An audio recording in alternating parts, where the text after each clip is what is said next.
Welcome to Scrapbook My Life, where I tell you an embarrassing story to save you from making the same embarrassing mistakes I did. No matter how well you think you know yourself, you can always be surprised, especially in middle school. One day, we were assigned a take-home project in science. I stared at the teacher, trying to will her with my eyes to pair me up with my friend Ashley. She did not. Instead, she paired me up with Eric. My heart dropped a little. He was nice, but quiet, and a self-proclaimed nerd who was obsessed with elves.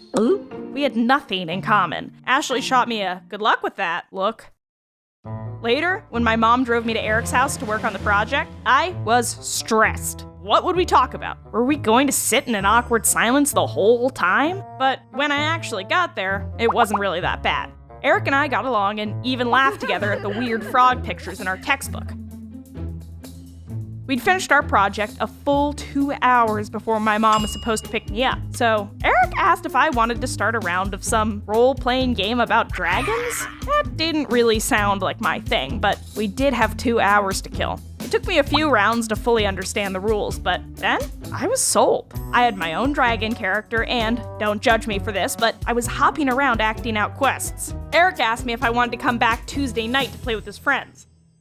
I was having fun with Eric, and I really did want to play this game again, but what would my friends think? Unless my friends never found out. Then it wouldn't really matter what they thought at all. One Tuesday turned into 2 Tuesdays, and soon I was going over to Eric's house after school every Tuesday to play. I was careful to make sure my friends never knew where I was going. But one Tuesday, when I was getting into Eric's mom's car, I accidentally made full eye contact with Ashley. Her mouth fell open. She tapped Becky and Katie on the shoulder. They all looked at me with disbelief. "Where are you going?" Becky called out. I told them I was going to Eric's house because we had to redo part of our science project. That wasn't true. We'd nailed that project. As soon as the car door closed, I could tell Eric was sad. I asked him what was wrong. He said that if I didn't want people to know I was going over to his house to play our game, I shouldn't come over at all.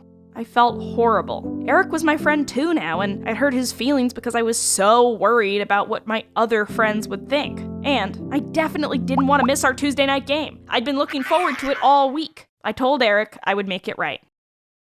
The next day at lunch, my heart was in my throat. I knew I needed to tell my friends the real reason I was going over to Eric's, but what if they didn't think I was cool enough to hang out with anymore? I took a breath and did it anyway. I've been playing a dragon role-playing game with Eric and his friends, and I really like it, I declared. My friends started talking about how that all sounded pretty nerdy, but I realized I was actually a little mad instead of embarrassed like I thought I would be. Eric was my friend, and calling me too nerdy just for hanging out with him wasn't very nice to him, or me. And it wasn't like I thought all their hobbies were super cool. I told them that I didn't bother Ashley about being super into go-karts, or Katie for collecting leaves, or Becky for wanting a pet tarantula. Because, well, weren't we all supposed to be friends either way?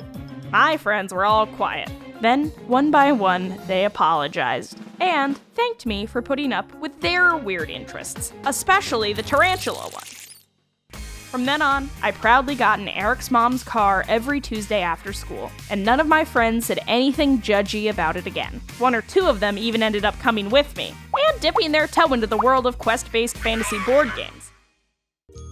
I'd learned that real friends don't try to hide their friends no matter who they are. And my friends had learned that real friends accept their friends, no matter what they're into, even if what they're into is pretending to be a dragon and plotting to take down the orcs.